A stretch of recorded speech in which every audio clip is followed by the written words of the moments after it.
Channel पे अगर नए हो तो चैनल को सब्सक्राइब करने के साथ साथ नोटिफिकेशन बेल आइकन को ऑल पे सेट कर लेना, क्योंकि यूनिक वीडियोस की लिस्ट पड़ी है। और हाँ, इस वीडियो को लाइक जरूर करना, शेयर करना, और आपके अगर कुछ सवाल हो तो कमेंट बॉक्स में जरूर पूछ लेना।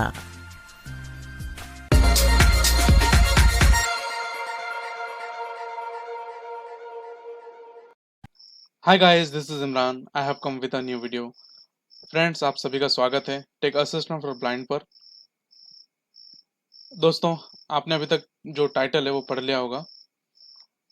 आज हम ये जानेंगे कि किस तरह से हम रैम को इंक्रीज कर सकते हैं विदाउट परचेस। दोस्तों, आपने ये कभी ना कभी नोटिस किया होगा कि हम में से कई लोग परेशान रहते हैं। वो इसलिए कि उनका जो सिस्टम है वो स्लो चलता है। क्योंकि अगर हमारे पास लो कॉन्फ़िगरेशन का अगर सिस्टम है तो जाहिर सी बात है कि वो स्लो होगा। और सिस्टम को स्लो करने में अगर किसी का रोल होता है, वैसे तो जो स्पीड है वो कई सारे चीज़ों पर डिपेंड होती है, बट एक उसमें जो रैम है उसका भी जो रोल है वो काफ़ी इम्पोर्टेंट होता है। अगर हमारे पास रैम अगर कम है तो जाहिर सी बात है कि हम बहुत ज़्यादा डेटा को प्रोसेस नहीं कर सकते और हमारा जो सिस्टम है वो स्लो हो जाता है। तो कई लोगों के पास 2 GB रैम या 4 GB रैम होता है। वैसे आजकल 2 GB रैम देखने को बहुत कम मिलते हैं, लेकिन 4 GB बहुत सारे लोगों के पास होता है। और 4 GB रैम आज के हमारे जो एक्टिविटीज़ के देखते हुए 4 GB हमारा जो रैम है वो इन सफिशेंट नहीं होता, और हम इसके वजह से मल्टीटास्किंग नहीं कर सकते और हमारा जो सिस्टम है वो स्लो होने लगता है। तो गाइज, इसी प्रॉब्लम को हम सॉर्ट आउट करने की कोशिश करते हैं, और वो भी रैम बिना परचेस किए। अब अगर हम रैम फिजिकल रैम अगर परचेस नहीं करते तो जाहिर सी बात है हम जो भी रैम क्रिएट करेंगे तो वो वर्चुअल रैम क्रिएट करेंगे, बट जो स्पेस है वो हम यूज़ करेंगे हार्ड डिस्क या एसएसडी का। तो मैं यहाँ पर बता दूँ कि ये एग्जैक्ट उस फिजिकल रैम की तरह तो वर्क नहीं करेगा, बट काफ़ी हद तक आपको जो आपका सिस्टम है वो स्मूथ चलने लगेगा, आपको ये इजीली पता चल जाएगा। ओके, तो गाइज, आगे बढ़ने से पहले अभी तक आपने अगर इस चैनल को सब्सक्राइब नहीं किया है तो प्लीज़ सब्सक्राइब कीजिएगा और बेल आइकॉन को ऑन कर लीजिएगा, ताकि हम जो भी वीडियो अपलोड करेंगे तो वो आपको नोटिफिकेशन मिल जाए। अगर आपने अभी तक टेलीग्राम चैनल को ज्वाइन नहीं किया तो ज्वाइन कर लीजिएगा, क्योंकि जितेंद्र भाई जो भी डेली बेसिस पर जो वीडियोस लाते हैं, जिन भी एप्लीकेशंस के बारे में बताते हैं, तो उनकी लिंक और वो एपी के वो सारे आपको टेलीग्राम चैनल पर मिलते हैं। और इसके साथ साथ techassistantforblind.com पर भी विजिट कीजिएगा। और हमारे कई सारे ग्रुप्स व्हाट्सएप और टेलीग्राम पर बने हुए हैं, तो आप वहाँ पर ज्वाइन हो सकते हैं। अबाउट में जाइएगा, आपको गूगल फॉर्म मिल जाएगा। फीमेल्स के लिए अलग से हमने ग्रुप बनाया है। वैसे गाइज, इस वीडियो में आपको थोड़ा नेचर साउंड देखने को मिलेगा, नज़रअंदाज कीजिएगा। तो चलिए आगे बढ़ते हैं।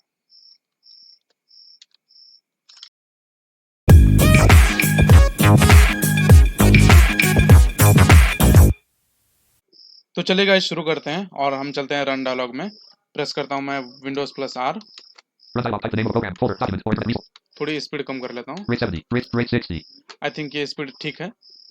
अब हमें यहाँ पर लिखना है sysdm.cpl। S, D, M, system, C, P, L.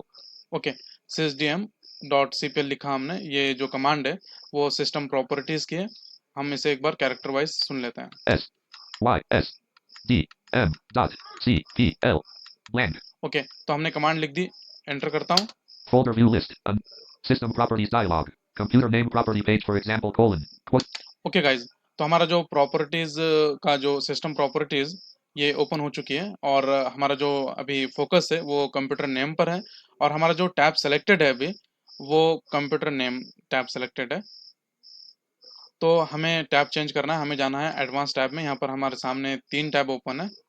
Tab control. Computer name tab selected. Okay, तो हमारे पास 3 टैब है, तो हम राइट एरो करते हैं Hardware tab selected. Advanced tab selected. Okay, तो हमने एडवांस टैब जो है वो सेलेक्ट कर लिया है। अब हम टैब के जरिए नेविगेट करते हैं। Advanced property page. You must be logged on as an administrator to make most of these changes. Performance grouping, visual effects, processor scheduling, memory usage, and virtual memory. Settings, button Alt plus S. Okay guys, तो हमें यहाँ पर एक setting button मिला है, but यहाँ पर इसने डिस्क्रिप्शन भी दे दिया है कि अगर आप इस सेटिंग में किसी भी तरह के कोई भी चेंजेस करना चाहते हैं तो आपको एज अ एडमिनिस्ट्रेटर लॉगिन करना होगा, अदरवाइज ये आपको किसी भी तरह के कोई चेंजेस नहीं करने देगा।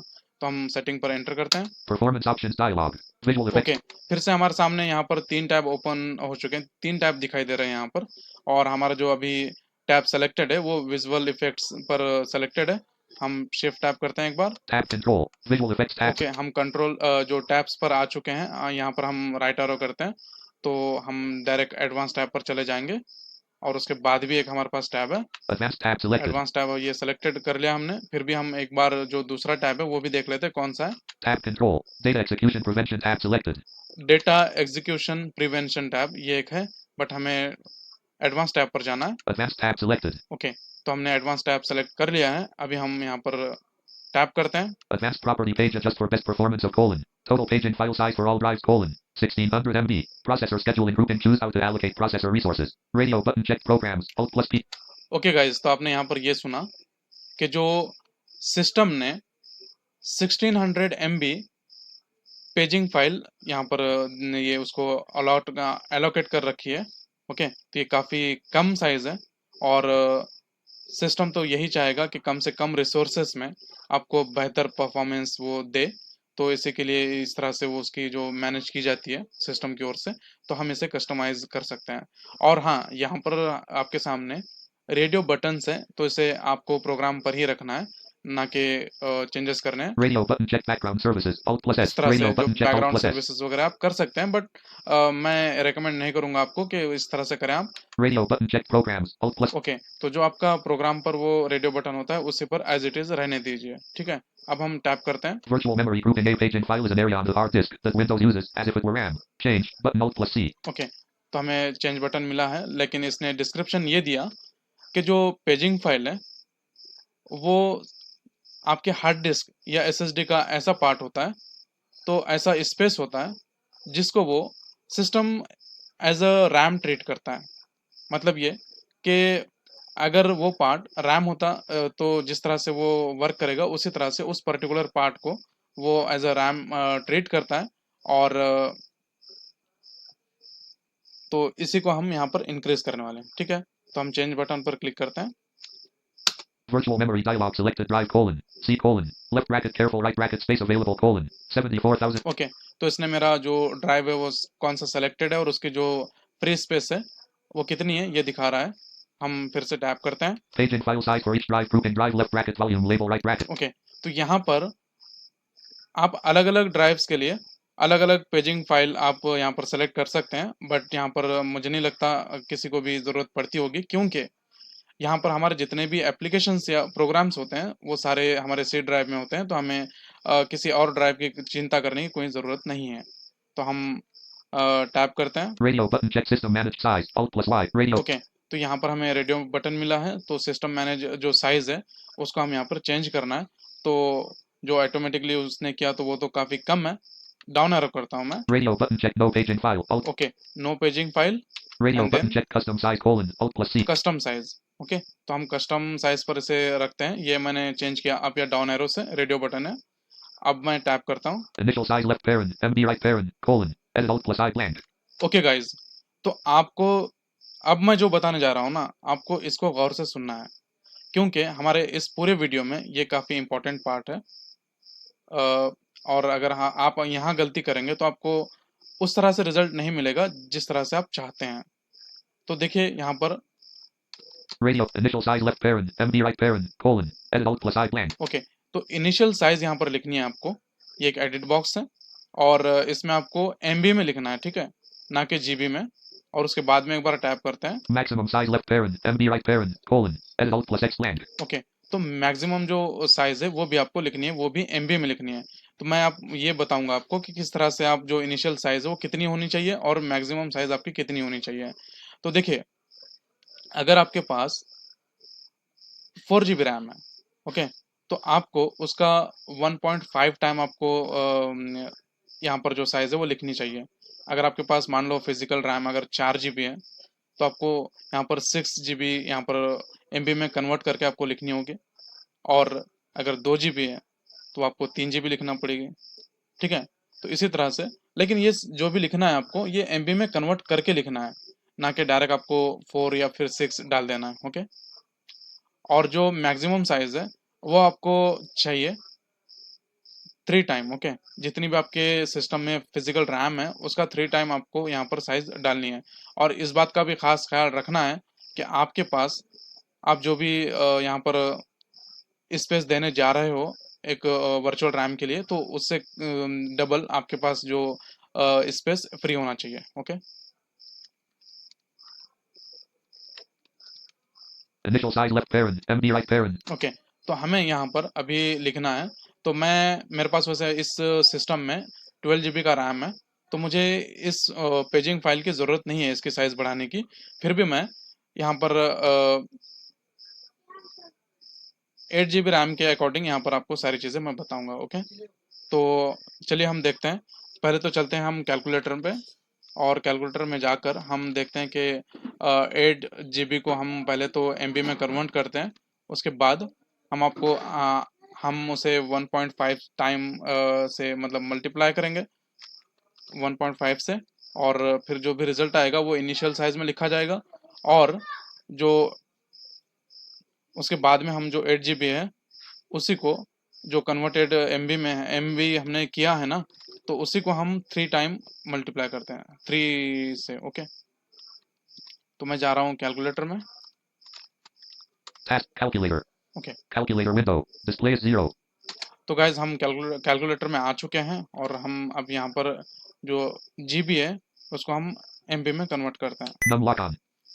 और मैंने जैसे कि आपको बताया कि मैं 8 GB के अकॉर्डिंग आपको बता रहा हूँ, तो इस बात का खास ख्याल रखेगा। मैं 8 GB 8 multiplied by Display is 8 times. हमको यहाँ पर लिखना है 1024 यानी 1024, क्योंकि हमें MB में कन्वर्ट करना है, 0, 2, 4. ओके। Display is ओके, यहाँ पर इसने रिजल्ट अनाउंस नहीं किया। जो रिजल्ट है वो है 8188, इतना MB यहाँ पर वो रिजल्ट आया है। अब हमें ये तो पता चला कि हमारे पास फिजिकल जो रैम है वो 8 GB है, लेकिन उसका जो MB में कन्वर्ट होके मिला हमें 8188, इतना साइज है। अब हमें इस जो भी हमें रिजल्ट देखने को मिला, इस नंबर को हमें 1.5 से मल्टीप्लाई करना है, ओके। तो मैं display is 8192 times. ओके, और हम यहाँ पर प्रेस करते हैं 1.5, 1. Display is 1.5. Display is 12,288. Okay. तो 12,288, ओके, ये यहाँ पर हमारे सामने आ चुका है। अब हमें इनिशियल साइज में 12,288 लिखना है, और ये हम बाद में लिखते हैं। और अब हम क्या करेंगे, इसको जो हमें मैक्सिमम साइज भी डालनी है ना, तो गाइज मैंने यहाँ पर एक गलती की थी। जो 8188 आई थिंक मैंने बोला, जबकि उसका जो रिजल्ट है वो 8192 था, ठीक है। तो चलिए कोई बात नहीं। और हम अब देखते हैं कि जो अगर हम हमारा जो भी एक्चुअल में जो रैम है उसको अगर हम 3 टाइम से अगर मल्टीप्लाई करते हैं तो हमारा क्या रिजल्ट आएगा। Display is 0. याद रखिएगा इनिशियल जो साइज है हमारा वो है 12,288 हमें MB लिखना होगा, क्योंकि मैं 8 GB के अकॉर्डिंग बता रहा हूँ। अब हमें मैक्सिमम साइज की जो साइज है वो निकालनी है। तो हम पहले लिखते हैं 8 GB यानी 8 8. Multiply Display is 8 times. 1024 1, 0, 2, 1024, 4. Display is 8192. Okay, 8192। अब हमें इसको 3 से मल्टीप्लाई करना है। Display is 8193. Display is 24,576. Okay, तो जो रिजल्ट आया वो 24,576 आया है, ठीक है, 24,576। तो अब हमें जो इनिशियल साइज है वो भी मिल चुकी है और जो मैक्सिमम साइज है वो भी मिल चुकी है। तो चलिए हम उसे लिख लेते हैं वहां पर। System properties row 1. Virtual memory dialog selected drop. Num lock off. Initial size left parent. MB right parent. Colon. Edit focus alt plus I blank. 1, 2, 1, 9, 2, 12,192. Okay, तो हमने यहाँ पर लिख दिया 12,000। यहाँ सॉरी मैंने गलती किया यहाँ पे फिर से। 9, 2, blank. 2, 9, 2, blank. 2, 9, 1, यहाँ पे हमें लिखना था 288। 2, 8, 8, 12,288. ओके, ये हमने सही अमाउंट यहाँ पर डाल दिया है। अब हम जो भी सही नंबर डाला और आगे हम बढ़ते हैं मैक्सिमम साइज की ओर। Maximum size left parent. MB right parent. Colon. Edit alt plus X blank. Okay, यहाँ पर हमें लिखना है 24,576 2, 2 4 4, 5, 7, 6. ओके 24,576. ओके, तो हमने यहाँ पर इनिशियल साइज वो भी डाला और जो मैक्सिमम साइज है वो भी डाला है। तो अब हम टैप करते हैं, Set button alt plus S. Set button पर एंटर कीजिएगा Paging file size left parent. MB right parent. List. C और colon. Left. टैप टैप करके ओके पर कर दीजिए 2 बार। Radio button. Initial size. Maximum. Set button alt. OK button. Okay किया मैंने Performance options और फिर dialog. से एक बार OK ओके करना button. पड़ेगा। टैप प्रेस किया और फिर से ओके पर हमारा जो फोकस है आ चुका है और अब हम इसे एंटर करते हैं। System properties dialog. Advanced property page. You must be logged on as an administrator to make most of these changes. Performance grouping, visual effects, processor scheduling, memory usage, and virtual memory. Settings. Button alt plus S. User profiles grouping, desktop settings related to your signed dash. Startup and recovery. Environment vary. OK button. Calculator. Calculator okay, window. तो Display. हम यहाँ पर बाहर आ चुके हैं और हम calculator को भी ऑफ कर लेते हैं। याद रखिएगा जो भी हमने चेंजेस किए हैं इसको हमें इफेक्ट में लाने के लिए हमें सिस्टम को रिस्टार्ट करना होगा।